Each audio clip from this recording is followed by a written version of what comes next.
안녕하십니까, 국어방송입니다. 자, 오늘은 여러분들과 함께 2020학년도 국어 임용 기출문제 해설을 한번 해볼까 합니다. 기출문제 해설이 상당히 어려운 이유가 정답이 무엇인지 모르기 때문에 그런데요. 오늘은 정답에 준하는 해설을 해드리기 위해서 이 시간을 가져도록 하겠습니다. 우선은 작년 12월이죠. 작년 12월에 제 기출 해설을 했는데요. 그때와 지금하고 조금 상황이 많이 달라졌습니다. 자, 그래서 정답에 준하는 또는 허용 범주에 준하는 조금 더 정확도를 높이는 기출 해설을 해드리기 위해서 오늘 여러분들과 함께 이 영상을 촬영하게 되었으니까요. 한번 짧은 시간이라도 같이 기출문제 해설을 참고해서 선생님들의 작년도 점수가 왜 그런 점수가 나왔는지를 정확하게 인지하는, 그리고 그 인지 끝에는 우리 선생님들이 그 부분을 보완하고 보강할 수 있는 그런 방법의 전략을 찾을 수 있는 그런 시간이 되었으면 좋겠습니다. 자, 먼저 화면을 좀 보면서 진행하도록 하겠습니다. 제가 이제 체크를 하면서 수업을 진행할 테니까요. 우리 선생님들도 한번 거기에 따라서 같이 기출문제를 보셨으면 좋겠습니다. 자, 먼저 살펴보면은요. 제일 먼저 이제 문제가 발표 문제가 나왔습니다. 발표 문제가 나왔죠. 발표 지도에 대한 문제가 나왔는데요. 발표 지도에 대한 문제에서 가장 중요하게 다가가는 게 이제 준비된 말하기라고 하는 말을 쓰고 있습니다. 준비된 말하기요. 준비된 말하기라는 것은 기본적으로 공식적이면서 화자가 사전에 어떤 준비를 철저하게 해야 되는 대중화법에서 굉장히 중시하는 그런 내용입니다. 자, 계속 한번 읽어볼까요? 주제에 맞게 내용을 구성하여, 자, 주제에 맞는다. 자, 주제에 맞게 내용을 구성한다. 이게 이제 우리가 핵심 내용이라고 해서 보통 교육 과정에서는 강조합니다.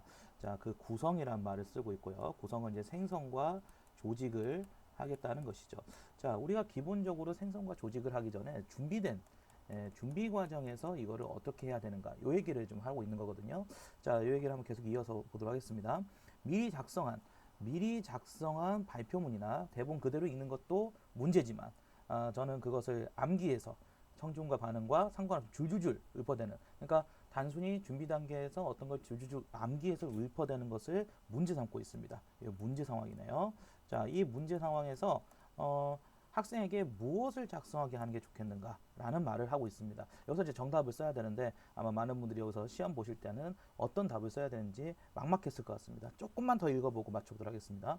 청중의 반응을 예상하며 연습을 하게 해보세요. 이것에 기초해서 연습을 거듭하다 보면 같은 내용도 여러 가지 표현해 보게 되어 실전에서도 발표문을 읽지 않고 자, 그러면 실전에서 발표문을 읽지 않고 정리할 수 있는 게 무엇일까? 라고 했을 때, 발표 준비 단계에서 이러한 상황을 얘기할 때는 개요를 작성해라. 특히 이제 준비된 말하기에서의 개요를 작성해라.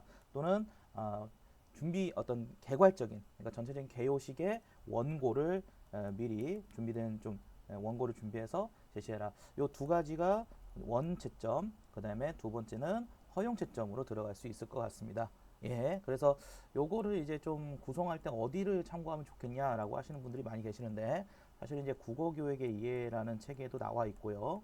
그 다음에 물론 제 교재에도 나와 있죠. 제 교재에도 명시가 되어 있고요. 페이지는 5페이지인가 있을 거예요. 그리고 두 번째는 이제 화법 교육론과 같은 서적을 보시면 제시가 되어 있습니다. 사실은 좀 돌발적인 문제예요. 사실은 이제 화법학자가 이번에 들어가지 않으셨다 보니까 좀 미시적으로 내셨어요. 그래서 이런 문제가 앞으로도 계속 나올 거라고 생각하는 것보다는 조금 해당되는 교육 내용이 무엇인가를 확인하는 걸로 좀 끝내셨으면 좋겠습니다. 자, 국어 의사소통에는 사전 준비 없이 즉흥적인 말하기가 있는데요. 즉흥적인 말하기와 준비된 말하기, 자, 이런 요소들은 죄다 이제 국어교육의 이해라는 서적을 보면은 이해가 되실 겁니다. 근데 국어교육 이해라는 서적은 대학교 1학년 그 어떤 사범대 학생들한테 보통 많이 가르치는 책인데요. 입문서입니다. 입문서요. 그래서 요즘에 와서 이제 수험과에서 국어교육의 이해라는 서적을 다시 이제 뭐 살펴봐야 된다 이런 얘기도 많이 나오는 것 같은데, 물론 작년도에 대한 어떤 대비에서는 의미가 있었겠지만 사후약처방이라고 하죠. 이미 일이 벌어진 다음에는 조금 한번 그 부분을 생각해 보셨으면 좋겠습니다. 여기서 제일 중요한 말이 뭐냐, 준비된 말하기를 하더라도 청중의 반응에 따라서 자신의 비언어적인 조절을 할 수 있어야 되는데, 특히 청자와 화자가 구어적인 의사소통, 보통 이제 조선대학교 국어과 계시는 이재기 교수님 같은 경우는 이런 것들을 대화주의에서 이제 설명을 하기도 합니다. 컨버세이션이라는 대화. 그래서 이 대화가 가장 중요하게 다가가는 게 무엇이냐면, 상호 간의 어떤 단순한 의견 조율이 아니에요. 당연히 의사소통을 전달하고 받고 이런 정도의 의미가 아니라 상호 교섭을 한다 이렇게 얘기를 합니다. 자, 화법에서 상호 교섭성이란 단순한 의미를 주고받는 경우가 아니라 서로 의미를 공유하고 그 의미를 생성하고 창의도 할 수 있는 그런 교육 내용입니다.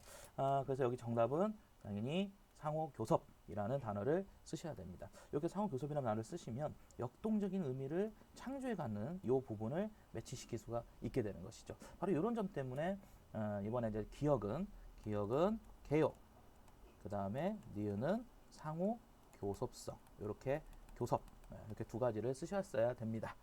그래서 사실은 이제 출제자의 원래 학문적인 어떤 관점은 대화에 대한 얘기인데 대화가 발문에 명시가 되어 있죠. 발문에 대화란 말이 명시가 되어 있습니다. 그래서 사실은 제가 처음 이 문제를 접했을 때 대화를 내려고 하신 건가 싶었지만 결과적으로 확인 결과 상호 교섭이 정답이었다. 아무래도 이제 좀 일반적인 답을 좀 구성하시라고 출제를 하신 것 같습니다. 자, 이번에는 2번으로 가보겠습니다. 2번을 가도록 하겠습니다. 자, 2번으로 가보면요. 잠시만요. 2번으로 가게 되면요. 이번에는 이제 문화 문제인데요. 사실 우리 선생님들이 조금 어려워하셨던 문제이기도 합니다. 우리 선생님들이 이제 이런 문제를 어떻게 대처해야 되냐 사전에 공부를 하시면서 말이죠. 그래서 상당히 그런 질문들을 많이 하시는데 이런 문항들 같은 경우는 사실은 왕도는 없습니다. 근데 문제 코드에서 주로 이런 출제를 하시는 교수님들은 아무래도 단순한 지식을 암기해서 푸는 것보다는 이런 문항들이 선생님들의 어떤 그 학업 능력이나 이런 것보다는 교사로서의 티칭 능력 이런 것들을 확인할 수 있다고 생각하시는 것 같습니다. 그래서 앞으로도 추세가 이런 문제가 좀 많이 나올 것 같은데 이런 문제를 이제 잘 푸시기 위해서 우리 선생님들께서 이제 좀 그런 연습을 좀 많이 하셔야 됩니다. 그래서 단순하게 교재를 뭐 보고 외운다든지 아니면 이미 어떤 이해와 감상이라고 적혀 있는 것들을 달달달 외운다고 해서 문제를 잘 풀 수 있게 되는 게 아니라 실제 질문을 통해서 어떤 목적 의식은 있어야겠죠. 교육 목적 의식이 있어야겠는데 교육 과정에 대한 어떤 기반적인 부분을 두고 푸실 수 있어야 됩니다. 우선은 이 문제는 간단하게 좀 제가 그냥 해소를 하도록 하겠습니다.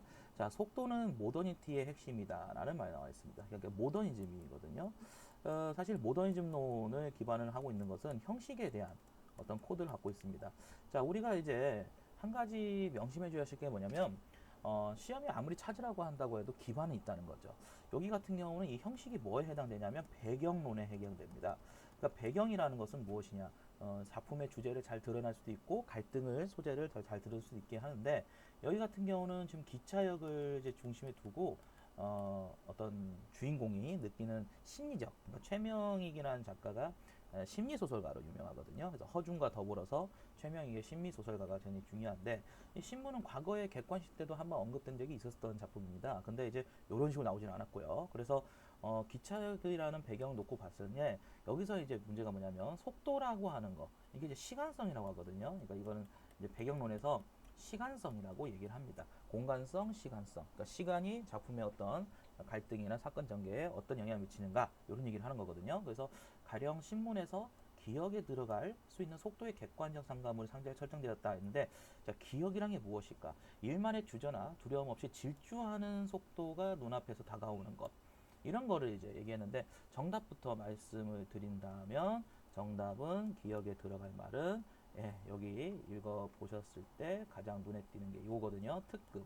이제 특급 열차라고 하는 게 가장 빠르지 않습니까? 그래서 이제 질주라고 한다는 것은 상대적으로 주인공이 지금 속해 있는 공간에서 여기서 답이 특급이 됩니다. 근데 사실 이 문제는 조금 제가 불만이 조금 있습니다. 무슨 불만이냐면 특급에 관련됐을 때 특급을 제외한, 그러니까 다시 말하면 특급 차창이라고 쓴다든지 또 특급 열차라고 쓴다든지 이런 상황을 모두 허용을 일절 안 해줬습니다. 오로지 특급이라는 단어만 쓰셔야 돼요. 그리고 상대적으로 기차가 있다 봅시다. 기차가 이렇게 쭉 가는데 기차가 이제 뿌 가고 있어요. 그림을 제가 못 그리는데 가고 있는데 이 기차가 특급 열차예요. 그럼 특급이면 상대적으로 이 기차에서 누락된 사람들을 뭐라고 표현할까라고 하는 것을 이제 찾아야 되는데 여기 같은 경우는 그런 이제 표현들을 찾기 위해서 쭉 읽어나가다 보면은 결국은 여기서 이제 두 번째 속도의 변에 편승하지 못하는 이제 상대적인 속도, 그러니까 누락되는 거죠. 여기서 이제 조난자라는 단어가 나옵니다. 조난자. 그래서 사실 이 문제는 해설이랄 것도 없습니다. 그냥 정답이 중요한 문제입니다. 그래서 조난자와 그 다음에 특급 두 가지를 이제 골라서 하는데 출제의 의도는 배경론에서 시간성을 기반에 두고 출제를 한 게 맞습니다. 그런데 모더해진 소설이고 또 시간성이라는 개념을 우리 선생님들 또 이해를 하실지는 모르겠는데 단순한 시간이라는 개념과는 좀 다릅니다. 시간성이라는 것은 그 시간에 어떤 주어진 또는 공간에 주어진 배경이 어떤 작품의 주제와 어떤 밀접한 관련을 맺고 있는가에 대한 비평론적 관점에서 나오는 용어입니다. 그래서 사실은 이제 이러한 요소를 잘 맞추기 위해서 사전에 어떤 공부를 하는 것보다는 매개 텍스트를 충분히 주고 있죠. 매개 텍스트를 충분히 주고 그거를 바탕으로 해서 찾으라는 문제였기 때문에 뭐 상대적으로 뭐 사전에 공부를 잘했던 분이 잘 맞추는 문제가 아니고 그 자리에서 잘 찾았어야 하는 그런 문제였습니다. 대체적으로 보니까 조난자는 좀 그래도 찾으시는데 특급을 조금 다양하게 쓰셔가지고 점수를 좀 많이 깎아먹었던 그런 문제입니다. 그렇게 다빈도 그러니까 자주 출제되는 그런 유형의 문제는 아니었습니다. 자, 역시 마찬가지로 이렇게 해결을 하고 넘어갈 수 있을 것 같습니다. 자, 그 다음에 3번으로 가볼까요? 3번. 요거는 이제 교과서에도 명시가 되어 있고요.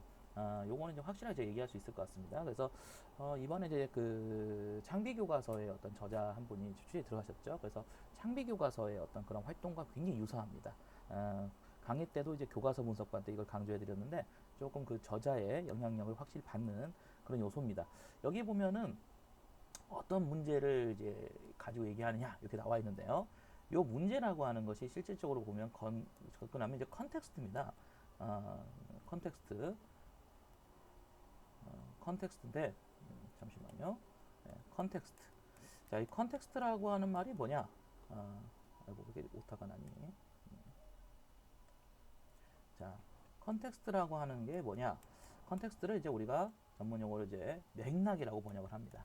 맥락이라고 번역을 합니다. 자, 맥락은 그 세 가지가 있습니다. 첫 번째가 이제 사회 문화적인 맥락이 있고요. 사회 문화적 맥락이 있고, 두 번째가 이제 작가 맥락이 있고, 세 번째가 상호 텍스트 맥락이 있습니다. 자, 여기 같은 경우는 지금 교수님께서 출제하고자 했던 핵심이 바로 사회문화적 맥락에 있습니다. 사회문화적 맥락의 코드를 놓고 봤을 때 여기 이제는 김은규 교수님의 아주 오래된 논문에도 있는 내용인데요. 사회적 기능이라는 말을 씁니다. 무슨 말을 쓰냐면 사회적 기능이라는 말을 씁니다. 사회적 기능. 그러니까 이게 단순히 그냥 재미를 위해서 하는 문학일 수도 있지만 향유 문화일 수도 있지만 여기 말뚝이라든지 쇠뚝이라든지 다양한 탈춤에 나오는 인물들 이런 인물들은 양반을 공격하고 귀족들의 어떤 그 전복시키는 그런 역할을 합니다. 아무래도 그 속에서 서민층들은 카타르시스를 느낄 수 있었겠죠. 근데 중요한 건 뭐냐면 그런 작품들이 왜 많이 양산됐을까라는 거죠. 그것은 당 사회의 어떤 귀족층들이라든지 양반계층들에 대한 부분을 풍자를 하고 비판을 하고 고발을 하는 그런 기능이 있습니다. 그래서 풍자라든지 고발을 한다든지 또는 비판을 한다든지 자, 이런 기능들이 있는데요. 이런 기능들은 이제 사회적 기능이라고 얘기를 합니다. 그래서 여기서는 사회의 어떤 문제 이렇게 쓰시는 게 맞을 것 같고요. 이건 좀 스키마입니다. 그 다음에 두 번째는 뭐냐면 장면에 전환이 드러나는 대사나 동작 역시 하나는 스키마인데 다른 하나는 찾으라 이렇게 이제 물어보고 있죠. 교수님들이 이번에는 그래도 스키마를 좀 많이 내주셨어요. 근데 그렇다 하더라도 스키마가 50% 그다음에 나머지는 그 스키마에 대한 준하는 것들을 근거를 찾는. 근데 여기서 중요한 건 뭐냐면 대사와 동작이란 말이 나왔어요. 그래서 대사와 동작을 니은의 장면 전환해서 이제 끄집어 드리면 포장가로 빙빙 돌아다닌다라고 하는 부분도 있고요. 그 다음에 여기 보시면 길도 참 험하다 이런 부분도 있습니다. 이 두 부분이 좀 헷갈리셨던 것 같아요. 왜냐하면 대사로 찾으면은 길도 험하다가 답이 되는 것이죠. 그죠? 근데 만약에 동작으로 빙빙 돌아다닌다라고 하는 동작으로 보면은 여기가 이제 포장이 빙빙 돌아다닌다는 이 부분이 포커스가 되는 것이죠. 그래서 대체적으로 보면은 이때도 문제에서 두 가지 모두를 좀 허용해 준 것 같습니다. 그래서 대사를 가지고 찾든 동작을 갖고 찾든 정답을 찾으시면 되겠던 문제였습니다. 자, 그 다음에 다음 문제로 가볼까요? 자, 이번엔 문법 문제네요. 자, 문법은 여러분들이 좀 알아두셔야 할 게 있어요. 교수님들이 국어학적 관점이 좀 있습니다. 그러니까 국어학적 관점이라는 게 무슨 말이냐? 국어학을 연구하는 학자들만의 논리가 있다는 거예요. 그 논리라고 하는 것은 굉장히 중요합니다. 그래서 어떤 학자들과 다른 학자들 사이에서는 전혀 똑같은 사례를 바탕으로 설명을 하더라도 그 논의가 갈라질 때가 있는데요. 그 논의에서 요즘에 가장 핫한 게 이제 형태를 가지고 논의하는 방식이 있고요. 형태라는 것은 기존의 전통적인 방식이죠. 그러니까 보이는 거, 보이는 그대로를 가지고 이제 해석하는 관점이 있고, 두 번째는 의미. 예, 최근에 와서 이제 의미가 시험에 잘 나오는 이유가 바로 이 때문인데요. 통사론 쪽이나 형태론 쪽에서 과거의 전통학자들이 이제 형태만을 가지고 또는 통사 구조만 가지고 설명하다 보니까 최근에는 의미를 가지고도 설명합니다. 예를 들어서 과거에는 모르다, 알다라는 형태만 놓고 본다면 어휘에 의한 부정입니다. 그렇지만은 알지 못하다라고 하는 말로 풀어서 얘기할 수도 있거든요. 모르다를요. 그렇게 된다면 알지 못하다는 통사 구조로 하게 됩니다. 바로 2016학년도였던가요? 2018학년도였죠. 2018학년도에 기출됐던 문제인데요. 실질적으로 우말론 같이 형태론자들이 이제 형태를 중시하는 교수님들이 쓰신 책들을 보면 대체적으로 그런 것들은 부정문이 아니다라고 나옵니다. 왜냐하면 어휘에 의한 거니까 형태만 놓고 본다면요. 근데 의미를 놓고 본다면 반의관계에 놓고 봤을 때 알지 못하다, 알다가 반의관계 성립이 됩니다. 다시 말하면 알다의 반의관계가 항상 모르다가 아니라 알지 못하다도 된다는 거죠. 이런 식으로 형태보다는 의미 관계나 이런 것들을 설명하는 그런 논리가 좀 강합니다. 그래서 작년도, 그러니까 재작년도는 의미를 냈죠. 동의문에 대한 문제를 냈고, 이번에는 의미보다는 형태에 대한 이야기를 합니다. 실질적으로 늙다라고 하는 이 형용사가 있는데요. 얘가 이제 재밌는 게 뭐냐면 이 형용사의 뒤에 관형사형 어미가 이제 붙어요. 근데 관형사형 어미는 어떤 역할을 하냐면 뒤에 체언을 수식해준다는 기능도 부여하지만 시제를 표현하는 상대 시제라고 하죠. 익스 교수님 말씀드리면 상대 시제라고 하는 시제를 표현하는 기능도 있습니다. 그러니까 그 시제를 표현하는 기능에서 이제 는이 붙으면 이제 현재형이 되는 거고, 은이 붙으면 이제 과거형이 되고, 이건 이제 동사에 한해서 얘기입니다. 동사에 한해서요. 그래서 만약에 형용사라면 형용사는 은이 붙으면 현재형이고, 관형사형에서 보통 이제 형용사는 던이 붙습니다. 던이 붙어서 과거형을 의미할 때가 많습니다. 자, 형용사라는 거 생각해 보는데 여기 보면은 이제 늙다라고 하는 것이 오래돼서 올드라는 이제 형용사를 갖고 있습니다. 자, 이것에서 품사로 구분할 때 의미만 고려하는 것은 아니에요라고 해서 이 부분은 이제 의미에 준하는 설명이 아님을 얘기합니다. 그러면 정답은 요거 하나밖에 없죠. 형태나 형식 이런 식으로 해서 쓰셔야 됩니다. 자, 그 다음에 여기 보면은 동사 형사의 활용 양상을 봤을 때 차이가 있는데, 만약에 늙다의 현재 관형사형, 그럼 늙다는 아까도 말씀드렸다시피 관형사형에서 은이 붙어야 현재형이 됩니다. 맞습니까? 그래서 정답은 늘 은이 되는 거죠. 이렇게 이제 정리하시면 이해가 좀 빠르실 것 같습니다. 되셨나요? 자, 그러면 역시 또 다음 문제로 넘어가도록 하겠습니다. 자, 이번엔 5번인데요.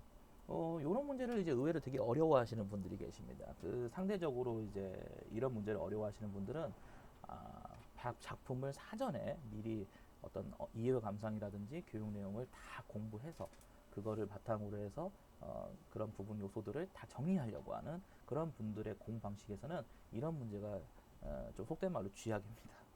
그래서 보통 제가 이제 강의를 할 때 그 우리 선생님들께서 단순한 지식 전달이나 지식 준수에 대한 암기라든지 어떤 맹목적인 공부보다는 조금 상황에 어떤 시뮬레이션에서 맞춰서 거기서 이제 조건을 분석하고 그걸 찾는 연습을 많이 해야 된다. 그리고 그거를 잘하기 위해서는 프레임이 있으면 좋다. 프레임이 있으면 좋겠다 얘기하는데 이 문제도 사실 프레임이 있습니다. 이 문제는 무슨 문제냐면요.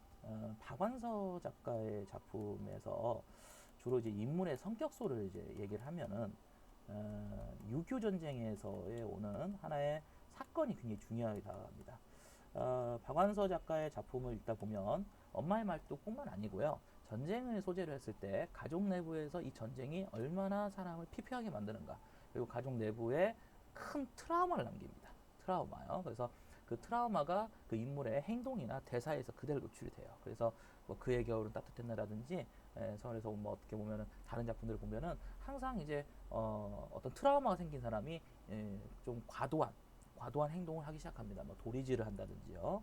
아니면 여기도 보시는 것처럼 뭐 다리를 굉장히 숨기고 막 이렇게 이상한 사람인 거죠. 다른 사람들이 봤을 때는 굉장히 이상한 행동을 취하는 건데 그게 이제 사실은 트라우마가 남은 거죠. 그래서 그 트라우마가 왜 남게 되었는가를 살펴보면 거의 전쟁에 어떤 기인을 두고 있고, 그 전쟁이 우리의 어떤 일상에 얼마나 큰 상처를 주었으며 그 상처를 치유하고자 노력하는 또 전후 세대의, 그러니까 전후 세대라고 하면 이제 박완서 작가 자체를 말씀하시는 거죠. 그래서 사실은 엄마의 말뜻도 이제 자전적인 소설이라고 인터뷰에서 제가 말씀하시는 걸 들은 적이 있었는데, 아무래도 그 전쟁이, 그 전쟁 세대에서 유년기를 보낸 작가들이 주로 이제 어머니나 또는 아버지가 전쟁에서 온 트라우마 때문에 일생을 굉장히 상처로 치유되지 못하고 살아가는 모습을 보면서 소설을 창작하셨던 것 같습니다. 그래서 이 문제는요, 인물의 성격성 문제예요.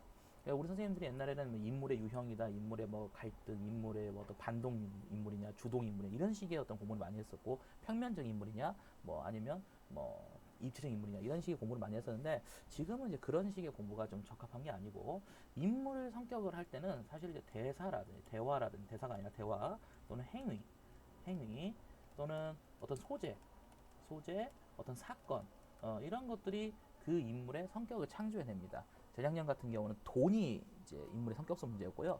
그 전년도 같은 경우는 봄봄에서 대화에서 이놈의 장인님이라고 얘기하는, 빙장어른을 존경하는 것처럼 호칭을 하면서도 이놈의 장인님이라고 얘기하는 그런 어떤 요소들을 바탕으로 해서 연속 3년 내내 지금 출제가 되고 있습니다. 여기 부정행위라고 하는 것이 나와 있는데요. 가와 나의 어떤 나가 기억처럼이라고 하는 것은 그 몹쓸 일을 2번이나 겪게 한다니, 이 말이 분명히 나와 있습니다. 자, 이 생각하게 된 이유가 무엇인가? 나의 관점에서 얘기해봐라. 여기는 이제 사실은 트라우마를 기반하고 이야기를 하면 됩니다. 그러니까 오빠가 어떤 총을 맞은 어떤 사건, 이 사건이라고 하는 것이 고스란히 이 어떤 사람에게 트라우마로 나타나게 되어서 요것을 이제 바탕으로 쓰시면 무리 없이 점수가 나오셨을 것 같고요. 두 가지를 이제 찾으라고 했던 것은 뭐냐면, 여기 나오는 이제 내용을 이제 봐야 되는데요. 여기 보면 이제 다리를 숨기려고 하는 이제 몸부림쳤다 이런 부분이 나와요. 그리고 이제 어머니는 또 이 자기의 어떤 다리를 손에 닿자마자 날카롭게 속삭였는데, 손이 다리를 감싸는 신용을 합니다. 이 두 가지 행위, 그러니까 쉽게 말하면 여기 두 가지 예를 쓰라고 하는 것은, 첫 번째가 다리를 감싸는 행위, 다리를 감싸는 행위, 이제 자식처럼 느낀다는 얘기겠죠. 두 번째는 다리를 숨기려는 행위, 이렇게 나눠서 이야기를 하시면 정답이 무리 없이 점수를 받을 수 있었습니다. 자, 그 다음에 이제 나를 참고해라. 나를 참고했을 때 어떤 트라우마를 남기게 되는 가장 큰 이유가 무엇이냐, 그죠? 그것은 이제 읽어보시면 아시겠지만, 이 전체 글을 노송을 보면은 이 중략이 그냥 멋으로 있는 게 아닙니다. 이 앞의 사건은 현재고요. 그 다음에 이 뒤의 사건은 과거에 해당되는데, 이 과거에서 이제 사실은 아들이 죽음에 이르게 되는 거죠. 주인공한테는 오빠고요, 그죠? 그래서 오빠가 죽음에 이르는 과정, 그리고 그것을 지켜주지 못했다.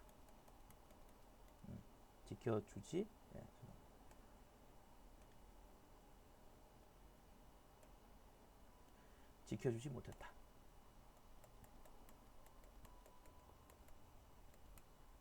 자, 이것이 사실은 기반이 되어서 그 의미로 쓰시면 됩니다. 예. 사실 이제 이런 요소는 조금 허용 범주가 있어야 됩니다. 이거를 어떻게 칼집점 한다는 건 사실 말이 안 되는데요.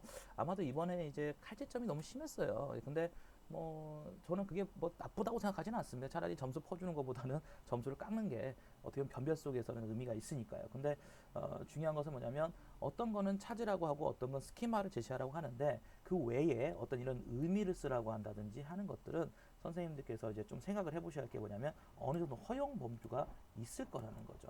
이거는 조건부의 만족도만 보면은 그다지 뭐 크게 문제를 깎아먹을 요소가 아닙니다. 그래서 사실은 이제 여러분들이 이런 진술을 쓰는 것에 대한 연습도 하셔야 되고요. 이런 연습을 이제 하실 때는 진짜 공부보다는 문제를, 시뮬레이션을 기반을 하고 해야 되는데, 물론 시뮬레이션 자체가 전제가 상당히 좀 출처로서나 또는 문제의 타당도가 좀 높아야 됩니다. 그러니까 아무 문제나 보는 것보다는 이런 요소를 갖출 수 있는 또 연습할 수 있는 그런 뭐 교수님이 개발해 주신 문항이라든지 그에 준하는 고퀄리티 문제를 보셔야 되는데 일반적으로 이제 스터디나 일반적인 어떤 그런 활동에서 만들어진 문제는 연습용으로서 적합하지는 않습니다. 사실은요. 그래서 그런 문제들을 많이 이제 써보시고 연습하시지만 그런 것보다는 차라리 어떤 수능 문제를 가지고 해보신다든지 교과서에 나오는 활동을 가지고 해보신다든지 하는 연습을 해보시다 보면은 이런 문제에 대한 대비가 훨씬 더 탁월하게 연습이 됩니다. 아무래도 저는 이제 이런 요소를 맞춰서 여러분들한테 좀 요즘에 얘기를 강조하고 있죠. 자, 정답은 이렇게 해결할 수 있을 것 같습니다. 자, 이제 서술형으로 이제 넘어가야 되는데요. 이제 방금 전에 우리가 이제 1번부터 쭉 이제 2번부터 사실은 2번부터 문항 구성에 좀 변화가 왔죠. 그래서 객관식하고 지금 선생님하고 저희가 5문제까지 그죠? 5문제를 좀 풀어 보았습니다. 자, 그렇다면 잠깐 쉬는 시간을 갖고요. 다시 이번은 6번부터 다시 들어가 보도록 하겠습니다. 잠깐만 쉬었다 오겠습니다.